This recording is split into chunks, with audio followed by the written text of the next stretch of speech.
안녕하세요, 여러분. 오늘은 정말 흥미진진한 부동산 개발 분쟁 사건을 다뤄보겠습니다. 한 사람이 8억 원이 넘는 거액을 받기 위해 소송을 걸었지만 단 한 달간의 업무 중단으로 인해 모든 권리를 잃게 된 이야기입니다. 과연 어떤 일이 벌어진 걸까요? 사건의 주인공들과 배경 이야기. 이번 사건의 주인공은 원고 A씨와 피고 B씨입니다. 특이한 점은 B씨가 성년후견인이 필요한 상태여서 실제로는 성년후견인 C씨가 법정에서 B씨를 대리했다는 것입니다. 사건의 무대는 수원고등법원 재육민 사부이고 2025년 1월 8일에 최종 판결이 내려졌어요. 이 모든 분쟁의 시작은 부동산 개발 용역 계약이었습니다. A씨와 B씨는 함께 부동산 사업을 하기로 약속했는데 B씨가 투자금을 대고 부동산을 경매로 사면 A씨가 그 부동산을 개발해서 팔아 이익을 남기자는 구조였어요. 계약 내용의 핵심과 함정. 이 용역 계약의 내용을 살펴보면 정말 흥미롭습니다. A씨는 부동산 경매 낙찰부터 개발, 매매까지 모든 업무를 담당하고 그 대가로 순이익의 40%를 받기로 했어요. 또한 매월 300만원의 급여와 200만원의 업무 추진비, 총 500만원씩을 받기로 약속했습니다. 그런데 여기서 중요한 조항이 하나 숨어 있었어요. 바로 일방적 계약 해지에 대한 특약이었습니다. 이 조항에 따르면 A씨가 천재지변이나 1급 이상의 심신장애가 아닌 상황에서 1개월 이상 업무를 중단하면 계약이 즉시 해지되고 A씨는 모든 용역비와 급여에 대한 권리를 포기하게 되어 있었어요. 이 조항이 나중에 모든 것을 결정짓는 핵심이 됩니다. A씨의 8억 원 청구와 그 근거. A씨는 B씨를 상대로 무려 8억 2,480만 4,429원이라는 거액을 청구했습니다. 그 근거는 이랬어요. 자신이 계약에 따른 모든 업무를 성실히 수행했는데 B씨가 단독으로 산지 전용허가를 받는 바람에 부동산을 제3자에게 팔기 어려워졌고 대출 이자도 제때 내지 않아서 결국 임의경매로 처분되었다는 것이죠. A씨는 이것이 B씨의 귀책 사유로 인한 계약 해지라고 주장하면서 중도해지 시 받을 수 있는 순이익의 60%에서 이미 받은 5천만 원을 뺀 나머지를 달라고 요구했어요. 만약 그게 안 되면 최소한 순이익의 40%라도 달라고 했고요. B씨의 강력한 반박. B씨 측은 여러 방향에서 강력하게 반박했습니다. 첫째, 이 계약 자체가 불공정하다고 주장했어요. 계약 체결 당시 B씨가 치매로 정상적인 판단력이 없는 상태에서 A씨에게만 유리한 계약을 체결했다는 것이죠. A씨는 투자금 부담 없이 수익의 40%를 가져가면서 매월 급여까지 받는 반면 B씨는 모든 투자 위험을 떠안는 구조라는 주장이었습니다. 둘째, 가장 핵심적인 주장은 A씨가 2017년 11월 14일 합의서 작성 이후 한 달 이상 업무를 중단했으므로 계약이 자동 해지되었다는 것이었어요.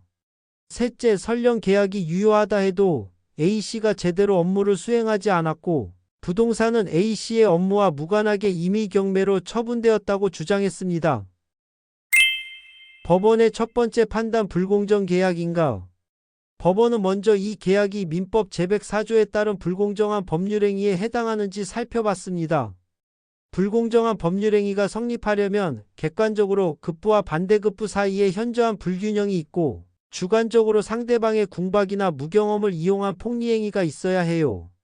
하지만 법원의 판단은 이랬습니다.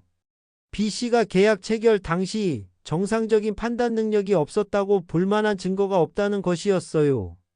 또한 A씨가 용역 업무를 수행하는 대가로 40%를 받고 B씨가 60%를 가져가는 구조가 객관적으로 현저히 불균형하다고 보기 어렵고 A씨에게 폭리행위의 악의가 있었다고 볼 정황도 없다고 판단했습니다. 법원의 결정적 판단, 업무 중단으로 계약 해지. 그 다음 법원이 살펴본 것은 계약 해지 여부였는데 여기서 이 사건의 운명이 결정되었습니다.